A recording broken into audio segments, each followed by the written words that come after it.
Hi, pasta பண்ணுறது எப்படின்னு பார்க்கலாமா? நான் இந்த இதை தான் யூஸ் பண்ணுறேன். நல்லாயிருக்கு. பென்னி பாஸ்தா தண்ணியில் போட்டிருக்கேன். இதில் லைட்டாக உப்பு போட்டு வேக வைப்போம். கொஞ்சமாக உப்பு போட்டு வேக வைக்க போகிறேன்.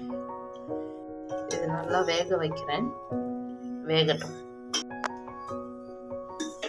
வெந்துக்கிட்டு இருக்கு, நல்லா வேகட்டும். அதுக்குள்ளே நம்ம க்ரீம் ரெடி பண்ணிக்கலாம். இப்போ வானலில் பட்டர் போட்டு உருக வச்சுருக்கேன்.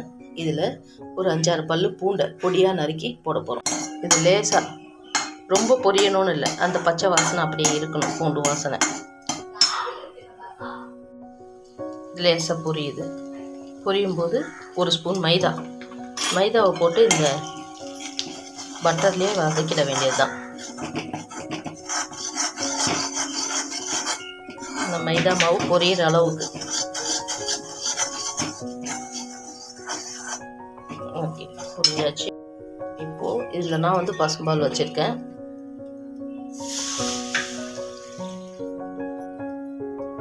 ஒரு 1/2 லிட்டர் அளவுக்கு விட்டுருக்கேன். இது நல்லா சுண்டு வரட்டும். இந்த கட்டியெல்லாம் கரைச்சி விட்டுக்கணும். மைதா மாவு கொஞ்சம் கட்டி கட்டியாக இருக்கும், அதை கரைச்சி விட்டுக்கணும். நல்லா கரைச்சாச்சு. இது அப்படியே கொதிக்கட்டும். அதுக்குள்ளே பாஸ்தா வெந்துடுச்சான்னு பார்க்கலாம். பாஸ்தா நல்லாவே வெந்துடுச்சு. ஸ்டாப் பண்ணிவிட்டு வடிகட்டிக்கலாம். பால் நல்லா அது கூட சேர்ந்து கொதிச்சு அந்த மைதா மாவு கரைஞ்சி வந்துடுச்சு. இப்போ நம்ம சீஸ் போட்டுக்கலாம். அமுல் சீஸ் எடுத்து வச்சுருக்கேன்.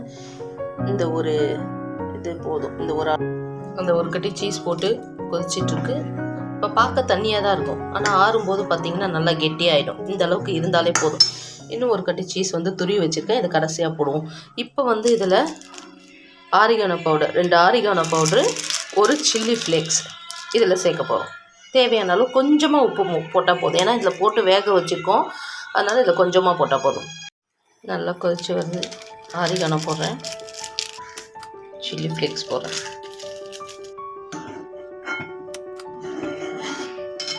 ஆஃப் பண்ணிடுறேன். ஆஃப் பண்ணிவிட்டு சூப்பர் க்ரீமியாக தயாராகிடுச்சு.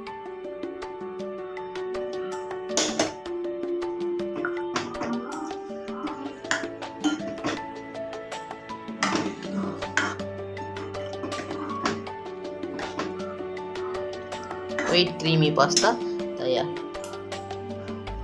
சீஸை இதில் போட்டு சிம்பிள் அண்ட் சூப்பர் டேஸ்டியான டிஷ்ஷு ட்ரை பண்ணி பாருங்கள்.